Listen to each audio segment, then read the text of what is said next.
Today, in our ordination to the Sacred Order of the Presbyterate, we did not only receive the gift, but we received the giver of the gift.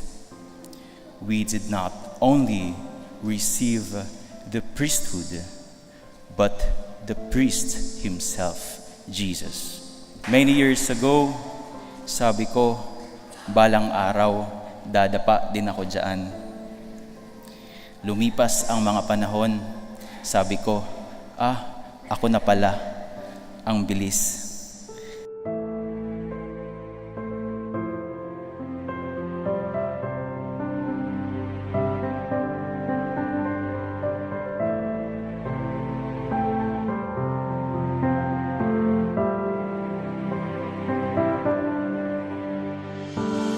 I'm happy.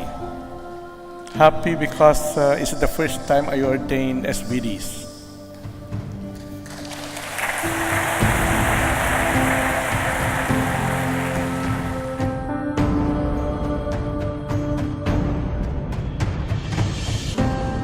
God called him to be a prophet. And he was said, I'm too young. I'm sure that the same call to the SVD deacons here was heard by them many, many years ago. The call to be a priest. But it is not his wish. It is not his will to be a priest. As in Jeremiah the prophet, it is God's initiative. Always God who calls people to the priesthood or to the religious life. And when that call comes, it might be deep in the heart for a while. That call comes out burning like a fire, and he has to go and answer that call.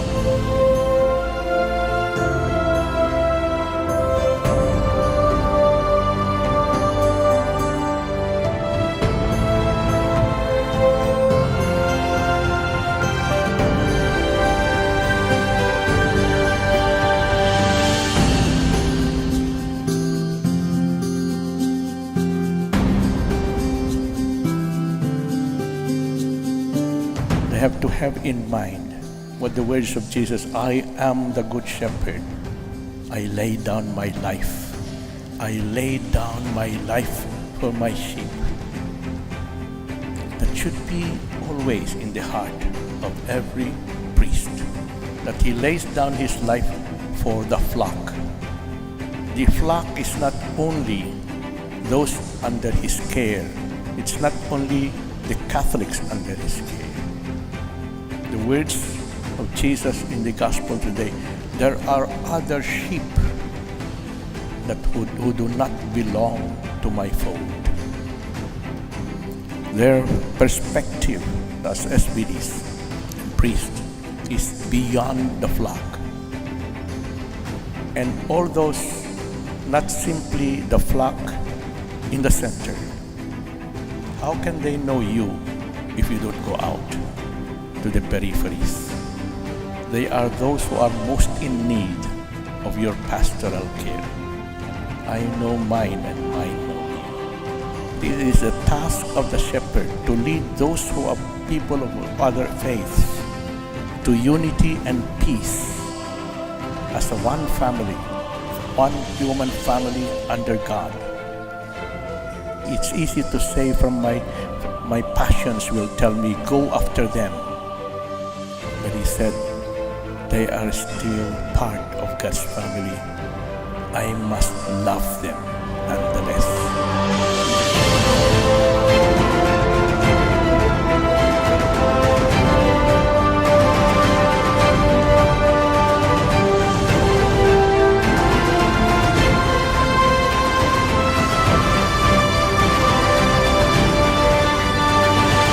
And to be shepherd means humility, to be humble. You cannot be there as a master. You lead, but always with the flock, not a dictator. A servant leader, that's the shepherd. The love that impels priests to serve people and to serve God is not selfishness, is not security in the future, is not to gain money, is not your own whims. It is God's love. God's love impels you to serve. What is the core of the love that shepherds must have? The love of a pastor, a shepherd. Pastoral love. Without pastoral love, all your work for people or missionary undertakings, your ventures, your imagination about pastoral work, without pastoral love, all those are like what Paul says, clanging cymbals, noise. Those praises are nothing unless you love. That's the motive, the only motive for your pastoral work. In that ministry, in that place, you are there because you love God and you love the people.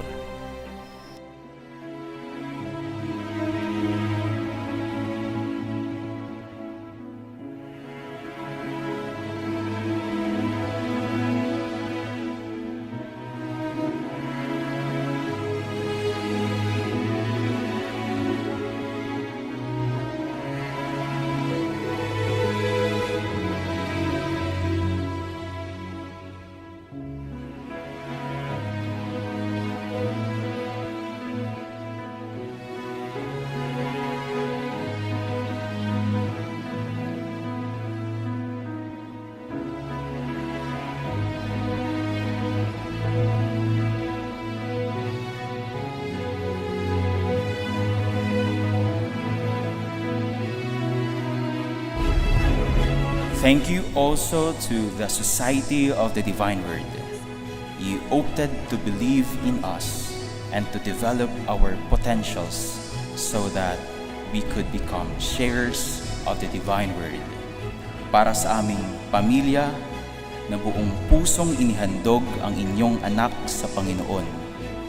Maraming salamat po.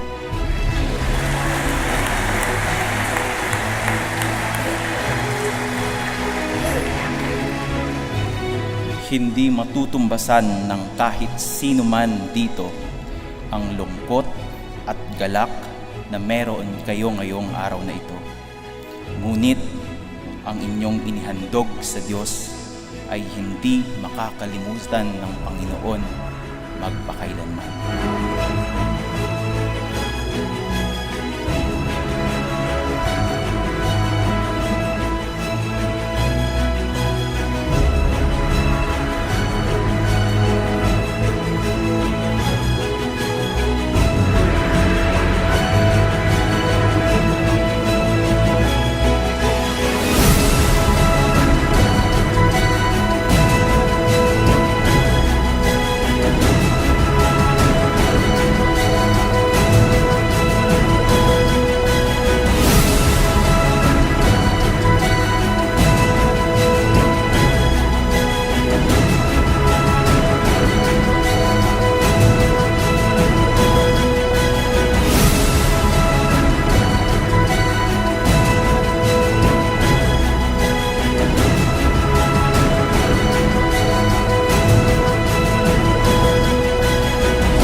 And as a class who have received Christ from all of you, maraming salamat po.